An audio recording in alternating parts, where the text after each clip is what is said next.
चलिए शुरू करते हैं। तो जो फर्स्ट चैप्टर है, जो मूल कंसेप्ट वाला चैप्टर है, उसके अंदर कुछ छोटी छोटी चीजें हैं जो आपको ध्यान रखनी है। जैसे एटॉमिक मास आपको पता है, मॉलिक्यूलर मास ये भी आपको पता है, फॉर्मूला मास। यहां आपको एक छोटा सा कंफ्यूजन आता है। मॉलिक्यूलर मास और फॉर्मूला मास, ये दो तरह के मास क्या है। एटॉमिक मास समझ में आता है कि हमने एलिमेंटल स्टेज में जो मास ले लिया वो एटॉमिक मास है, ठीक है। मॉलिक्यूलर मास समझ में आता है, जैसे हाइड्रोजन की बात कर रहे हैं तो हाइड्रोजन का एटॉमिक मास 1 है, 1.008 एग्जैक्टली। और मॉलिक्यूलर मास अगर हम बात करेंगे तो मॉलिक्यूलर स्टेज में बात करेंगे, यानी H2 का, राइट। अब ये फॉर्मूला मास क्या है, राइट। तो ये जो फॉर्मूला मास है, ये आपको समझना जरूरी है। ये भी बॉन्डिंग से ही कनेक्टेड है। बॉन्डिंग का इतना जो बेसिक्स है वो मुझे देना ही इसीलिए पड़ा क्योंकि ये बॉन्डिंग से कनेक्टेड है। याद कीजिए, अभी मैंने बताया आपको कि जो आयनिक बॉन्ड है,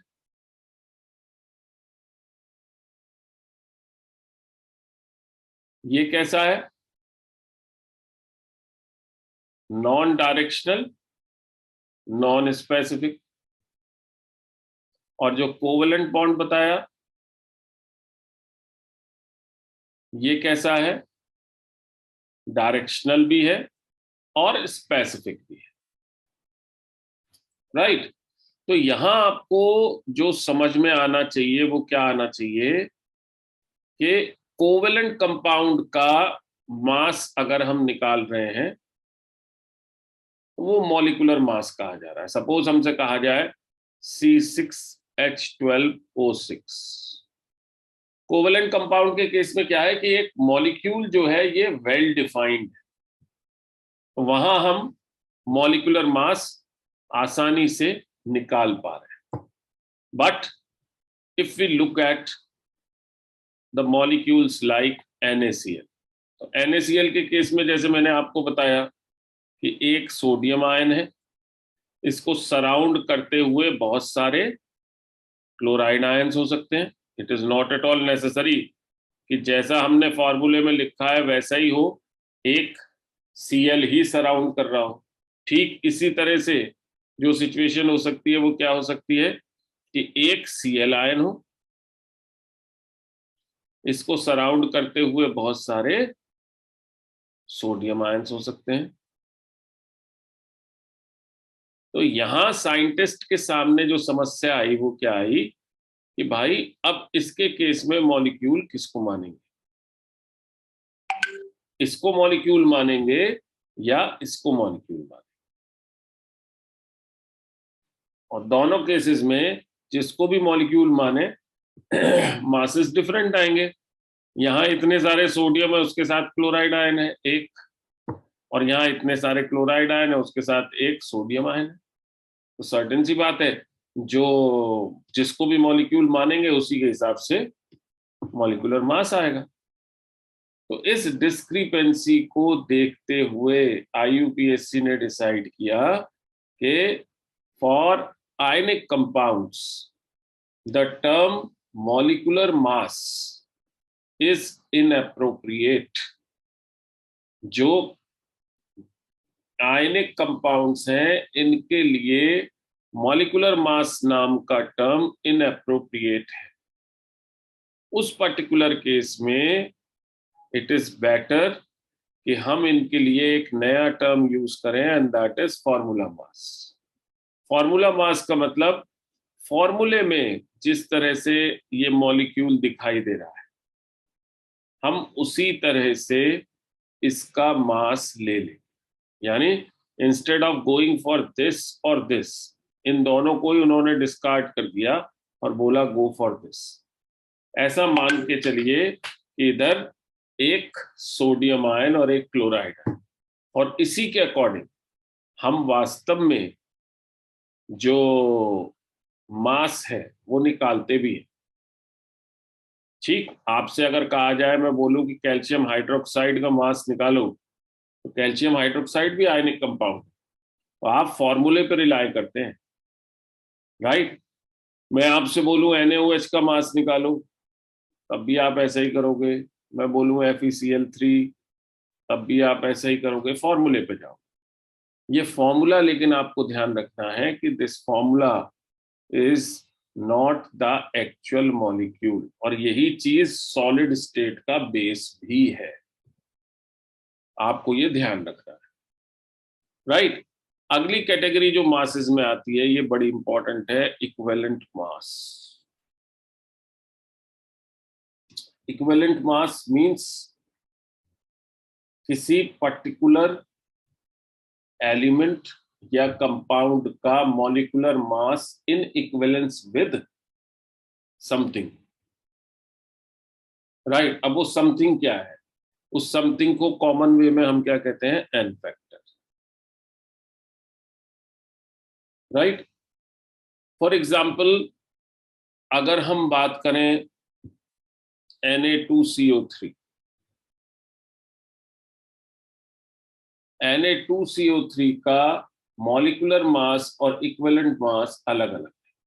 अधिकतर केसेस में ऐसा होता है, जैसे हम NaOH की बात करेंगे तो NaOH के केस में जो मॉलिक्यूलर मास है वही इक्विवेलेंट मास भी है। इक्विवेलेंट मास की हमें जो जरूरत पड़ती है वो स्टोशियोमेट्री में ही पड़ती है। जब हम स्टोशियोमेट्री के क्वेश्चंस करते हैं तब हमें इसकी जरूरत पड़ती है, तो हमें इसका बेसिक आइडिया होना चाहिए, राइट। तो हम इस एन फैक्टर को ध्यान में रखते हुए काम करते हैं जब कभी भी इक्विवेलेंट मास निकालते हैं, ठीक है जी। किस तरह से निकालते हैं देखिए। सपोज हमसे कहा जाए NaOH, मतलब एक जनरलाइज फॉर्मूला अगर हम इक्विवेलेंट मास के लिए यूज करते हैं तो वो क्या यूज करते हैं? मॉलिक्यूलर मास, जिसका भी इक्विवेलेंट मास पूछा जा रहा है उसका molecular mass upon n factor, ऐसा फॉर्मूला हम यूज करते हैं। अलग अलग केसेस में एन फैक्टर अलग अलग होता है। जैसे किसी बेस के लिए उसके अंदर जितने हाइड्रोक्साइल आयंस, ठीक, वो उसका एन फैक्टर है। NaOH के लिए जैसे 1 है, उसी तरीके से कैल्शियम हाइड्रोक्साइड के लिए करेंगे तो 2 है, राइट। तो हम कहते हैं किसी बेस की acidity, right, that is defined by this n factor. NaOH के केस में मॉलिक्यूलर मास अपॉन 1, ठीक। वहीं कैल्शियम हाइड्रोक्साइड के केस में molecular mass upon 2, it is the equivalent mass. अब दूसरा केस आता है एसिड का। HCl जैसा एसिड देखेंगे तो ये कैसा है? मोनोबेसिक है। HNO3 देखेंगे, ये भी मोनोबेसिक है। इनके लिए जो एन फैक्टर है दैट इज 1, ठीक। वहीं H2SO4 देखेंगे, ये die basic.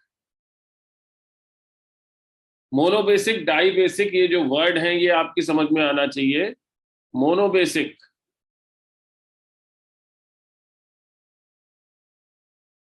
It means can lose 1 proton, एक H+ छोड़ सकता है। डाई बेसिक 2 H+ छोड़ सकता है। ट्राई बेसिक 3 H+ छोड़ सकता है। पॉली बेसिक बहुत सारे H+ छोड़ सकता है। तो यहां आपको जो ध्यान रखना है दैट इज जो बेसिसिटी है एसिड की वो एन फैक्टर है।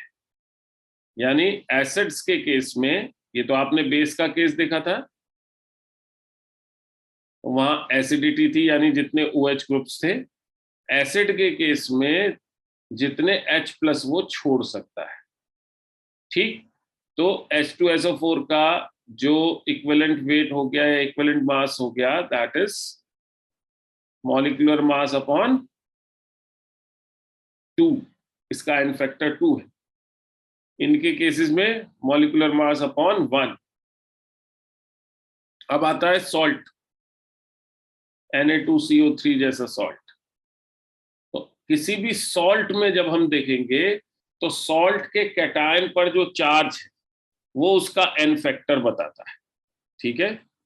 Charge on the cation of salt.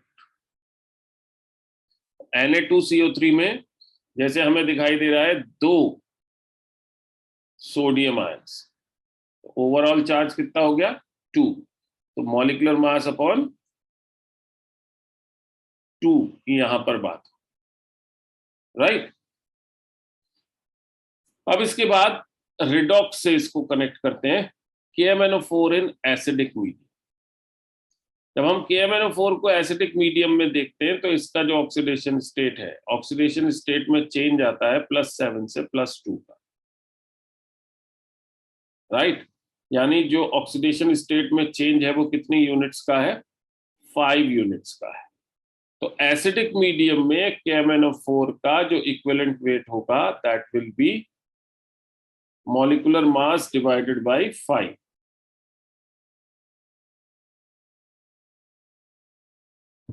ठीक है, ध्यान रहेगा। यानी जो ऑक्सीडेशन स्टेट में चेंज आ रहा है या तो हम वो पता करें, या हम हाइड्रोक्सिल ग्रुप्स कितने हैं वो पता करें बेस में, या हम H+ कितने छोड़ सकता है ये पता करें एसिड में, राइट। अकॉर्डिंगली हम मॉलिक्यूलर मास से इक्विवेलेंट मास तक पहुंच सकते हैं, ठीक है। मॉलिक्यूलर मास से इक्विवेलेंट मास तक पहुंचना जो सबसे ज्यादा जरूरी है, जो प्रैक्टिकली आपको देखने को मिलेगा, that is in the cases of normality, आपको वहां पे इसका यूज करना पड़ेगा, ठीक है। अब ये चीज आपको ध्यान में रखनी है, ठीक। Atomic and molecular masses of elements and compounds respectively are always constant, but equivalent mass जो है ये वेरी कर सकता है वैलेंसी के साथ, ठीक है। वैलेंसी अगर डिफरेंट होगी, ऑक्सीडेशन स्टेट अगर डिफरेंट होगी तो ये भाई डिफर कर जाए। दूसरी चीज, the valencies of elements forming isomorphous compound, isomorphous ध्यान रखेंगे, iso means same, मॉर्फा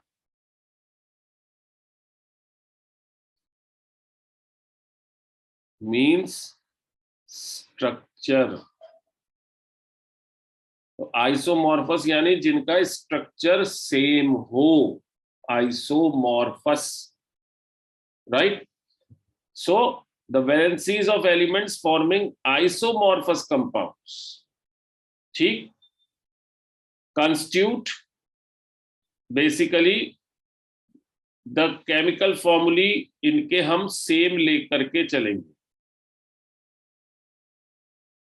for example chromium, selenium और सल्फर, इनका अगर हम देखें तो स्ट्रक्चर यानी केमिकल फॉर्मूला हमें सेम लग रहा है, K2CrO4, K2SeO4, K2SO4।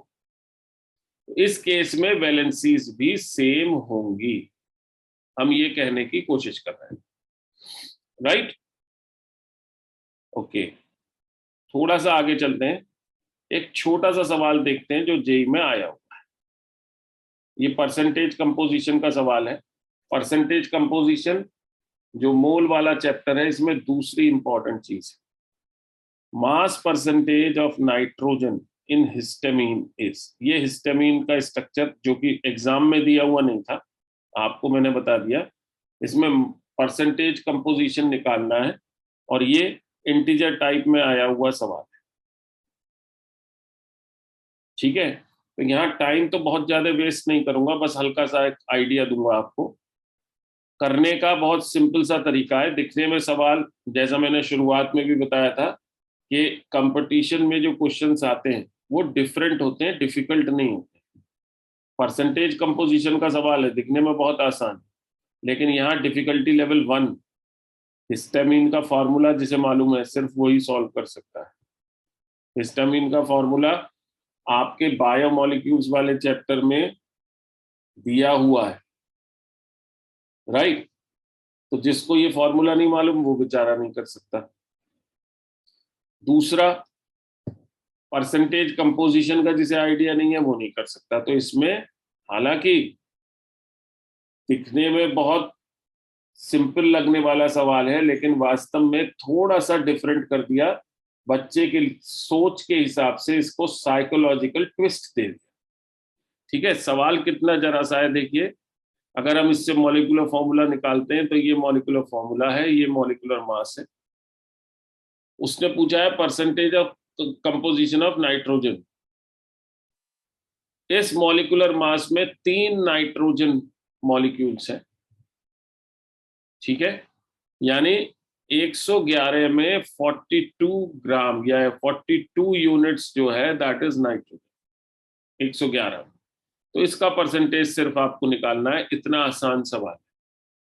Provided examination hall में जब आप हो, आपको पता हो कि हिस्टामिन का फॉर्मूला क्या होता है, या इवन मॉलिक्यूलर फॉर्मूला भी पता हो, तब भी आइडिया लग जाए, राइट। अगली चीज जो इसमें आती है, सर्टेनली हम बात करते हैं मोल की। तो मोल के बारे में अगर हम बात करें तो आपके दिमाग में जब आप मोल की बात करते हैं तो पहला चीज जो आता है that is 6.023 into 10 raised to the power 23 Avogadro's number n, ये आता है आपके दिमाग में।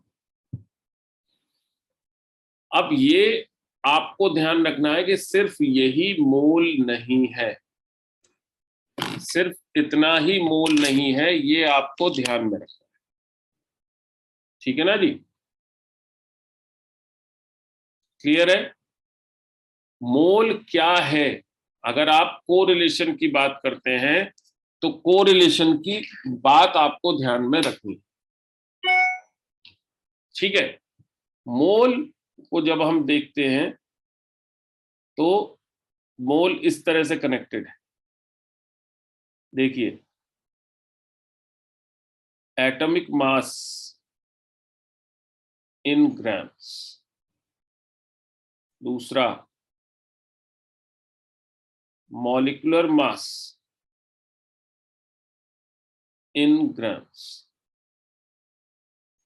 तीसरा, ये Na के अलावा बता रहा हूं, Na के अलावा atomic mass in grams, molecular mass in grams, तीसरा फॉर्मूला मास इन ग्राम्स,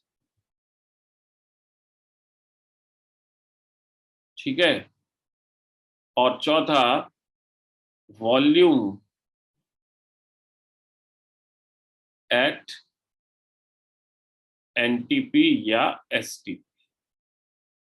जो वॉल्यूम है ये 22.4 लीटर्स है, जनरलाइज्ड। यानी अब आप कोरिलेशन अगर समझेंगे तो एकदम आपको क्लियर है। अगर मैंने कहा कार्बन का 1 मोल, तो मैं अगर कार्बन का 1 मोल कह रहा हूं तो आपकी समझ में आ जाना चाहिए कि मैं क्या कहना चाह रहा हूं। देयर इज ए पॉसिबिलिटी कि मैं ये कहना चाह रहा हूं कि कार्बन के 6.023 into 10 to the power 23 atoms, या मैं कहना चाह रहा हूं कार्बन के 6.023 into 10 raise to the power 23 molecules कहीं पर, ठीक है, क्योंकि ये मोनो एटॉमिक मॉलिक्यूल वाला केस है। अब जो तीसरी बात मैं कहना चाह रहा हूं यहां पर, वो क्या कहना चाह रहा हूं कि कार्बन के 12 gram molecular mass, atomic mass 12 ग्राम होता है ना, 12 यूनिट। तो कार्बन के 12 ग्राम में 6.023 into 10 raised to the power 23 atoms होते हैं, ये कहना चाह रहा हूं, राइट? ठीक है। ठीक इसी तरीके से सपोज मैं अमोनिया गैस कहना चाहता हूं, अमोनिया का 1 मोल, ये तो हो गई एलिमेंटल लेवल पे बात। अगर मैं कह रहा हूं अमोनिया का 1 मोल, तो मैं क्या क्या बात कह रहा हूं? मैं कह रहा हूं अमोनिया के 6.023 into 10 raised to the power 23 molecules. मैं कहना चाह रहा हूं 6.023 into 10 raised to the power 23 nitrogen atoms. मैं कह सकता हूं 6.023 into 10 raised to the power 23 into 3 hydrogen atoms. ठीक, मैं कह सकता हूं 17 ग्राम्स ऑफ अमोनिया, ये मॉलिक्यूलर मास से कनेक्ट करके कह रहा हूं, या मैं कह सकता हूं 22.4 लीटर्स ऑफ अमोनिया। मैं इतनी सारी बातें कह सकता हूं, राइट? मीन्स जब मेरे को सवाल जिस तरह का मिलेगा उसके हिसाब से मेरे को इंटरप्रिटेशन करना है मोल का, दैट इज एसेंशियल। अगर मैंने वो इंटरप्रिटेशन नहीं किया, सपोज मेरे से कह रहा है वो ग्राम में सवाल दिया हुआ है और मैं नंबर ऑफ एंटिटीज से उस क्वेश्चन को सॉल्व करने की कोशिश कर रहा हूं, तो मेरा क्वेश्चन सॉल्व नहीं है। राइट अप्रोच के साथ अगर मैं करना चाह रहा हूं, तब क्वेश्चन वास्तव में मेरे से सॉल्व हो पाएगा। ये एक सिंपल सी सिचुएशन है। आप देख सकते हैं कि इतने सारे इंटरप्रिटेशंस हैं। अगर एटम मॉलिक्यूल के लेवल पे कहते हैं तो अमोनिया के ये मॉलिक्यूल, अगर नाइट्रोजन के एटम्स के फॉर्म में कहते हैं तो नाइट्रोजन के एटम्स का इतना नंबर, अगर हाइड्रोजन के एटम्स में कहते हैं तो उसका 3 टाइम्स, क्योंकि एक मॉलिक्यूल में 3 हाइड्रोजन है, राइट?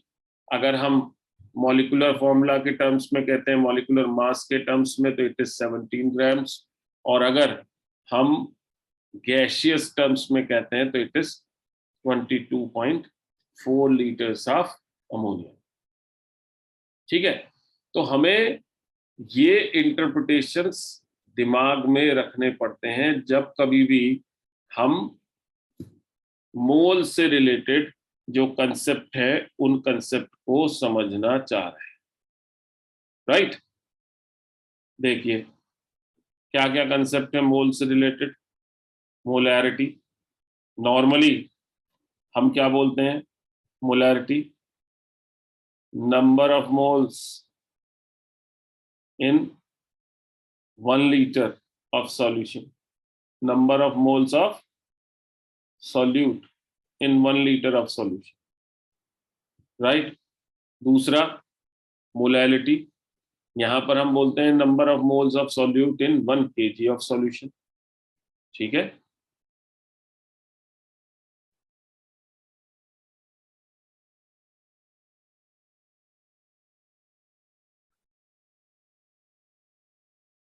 ठीक इसी तरीके से नॉर्मेलिटी। अब यहां हम जो बात कर रहे हैं वो मोल्स की बात नहीं कर रहे, नंबर ऑफ इक्विवेलेंट मोल्स, यानी मिली इक्विवेलेंट्स की बात करते हैं इन 1 liter ऑफ सॉल्यूशन। यानी अगर हमने मोल को कंसीडर किया तो मोलैरिटी, और वहीं अगर इक्विवेलेंट वेट को कंसीडर किया तो आ गई नॉर्मेलिटी। फिर इसी से मिलता जुलता फॉर्मेलिटी, जो मैंने डिफरेंस बताया था फॉर्मूला मास और मॉलिक्यूलर मास का, वो यहाँ पे अप्लाई होगा। ऊपर वाले केस में, मोलैरिटी के केस में, आप क्या करते हो जब नंबर ऑफ मोल्स निकालते हो, तो number of moles this equals to weight of substance upon molecular mass. ठीक उसी तरीके से जब आप फॉर्मेलिटी में नंबर ऑफ मोल्स निकालते हो, तो नंबर ऑफ मोल्स ही हैं। Formality is considered for ionic compounds, ये आयनिक कंपाउंड्स के लिए कंसीडर की जाती है, और मोलैरिटी कंसीडर की जाती है जो कोवेलेंट कंपाउंड है यानी मॉलिक्यूलर कंपाउंड्स, उनके लिए कंसीडर की जाती है। तो फॉर्मेलिटी अगर हम बात करते हैं तो इट इज, आपने इस तरीके से नंबर ऑफ मोल्स निकाले इन 1 लीटर ऑफ सॉल्यूशन। ठीक है, क्लियर है। अब यहां आपको एक चीज और ध्यान रखनी है, नॉर्मेलिटी को मोलैरिटी में कैसे कन्वर्ट करते हैं, नॉर्मेलिटी और मोलैरिटी कैसे रिलेटेड है। Normality equals to molarity into balance factor. Balance factor वही है एन फैक्टर, एसिड के लिए उसकी बेसिसिटी, बेस के लिए उसकी एसिडिटी, या सॉल्ट के लिए कैटायन पर चार्ज। जो एन फैक्टर आपने पढ़ा था एग्जैक्टली वही चीज, राइट। अब देखिए कितना छोटा सा एक सवाल दिया हुआ है, ये देखना जरूरी है। इस क्वेश्चन पे क्लास खत्म करूंगा मैं, 2020 जेई मेंस में आया हुआ। 6.023 into 10 raised to the power 22 molecules are present in 10 gram of a substance X। कोई सब्सटेंस X है, उसके 10 ग्राम में इतने मॉलिक्यूल्स प्रेजेंट हैं, तो उसके उस सॉल्यूशन की मोलैरिटी क्या होगी जिसके अंदर इसके 5 ग्राम्स हैं और 2 लीटर सॉल्यूशन है, राइट। ये भी अगर आप क्वेश्चन देखेंगे तो क्वेश्चन ये भी इंटीजर टाइप में आया हुआ है, सिंपल सा है। यहाँ पे जो 10 रेज टू द पावर -3 के साथ लिखना है, ये दिया हुआ है, ये जो लिखना है यानी ये इंटीजर की तरह से वहां आंसर में भरना है। सवाल कितना आसान है देखिए, जब उसने कहा 10 ग्राम में इतने मॉलिक्यूल्स हैं, राइट, तो हमें नंबर ऑफ मोल्स वहां से पता लग जाएंगे। Number of molecules upon Avogadro's number, this equals to mass given upon molar mass. ठीक, इससे हम मोलर मास निकाल देंगे, क्योंकि हमें पता है नंबर ऑफ मॉलिक्यूल्स कितने हैं, 6.023 into 10 raise to the power 22, ये रहे। मास गिवन कितना है, 10 ग्राम है। ठीक है, मोलर मास हमें निकालना है, राइट। तो हमने अकॉर्डिंगली वो लिख करके जब यहाँ निकाला तो ये मोलर मास निकल करके आया, और ये मोलर मास निकलते ही मोलैरिटी निकल आएगी, बिकॉज इसके 5 ग्राम दे रखे हैं। 5 ग्राम का मतलब हो गया 5/100, ये नंबर ऑफ मोल्स हो गए अपॉन 2 लीटर्स, सीधा सीधा। तो आसान सवाल आते हैं कंपटीशन में, ये आपको समझना पड़ता है। डिफरेंस क्या है कि आप उसे कहाँ से पकड़ते हैं, किस तरह से करते हैं, इस पे डिपेंड करता है। और एग्जैक्टली अगर आपका बेस क्लियर है तो आपको क्वेश्चन हो जाते हैं, राइट। इसी में एक अगला सवाल होमवर्क के लिए दे रहा हूं, इसको आप नोट डाउन कर सकते हैं, वैसे तो वीडियो में भी ये दिखाई देगा। 10 milligram effervescent tablet, it contains sodium bicarbonate and oxalic acid, और ये दोनों मिलकर के रिलीज करते हैं 0.25 ml of carbon dioxide. Temperature दिया हुआ है, प्रेशर दिया हुआ है। यदि कार्बन डाइऑक्साइड का मोलर वॉल्यूम 25 लीटर है under such condition, sodium bicarbonate की जो परसेंटेज है हर एक टैबलेट में क्या हो। Molar mass of sodium bicarbonate ये दिया, ये ऑप्शंस दिए हुए हैं 4। क्लू सिर्फ इतना दे देता हूं कि ये इक्वेशन आपको चाहिए होगी प्रॉब्लम सॉल्व करने की, राइट। यहीं से हम प्रॉब्लम को लेकर के चलेंगे, मींस अपनी नेक्स्ट क्लास को लेकर चलेंगे जो वेंसडे नाइट को होगी 8 to 9:30। यहीं से हम चीजों को देखेंगे, ठीक है। तो सम अप करें। ठीक है बेटे।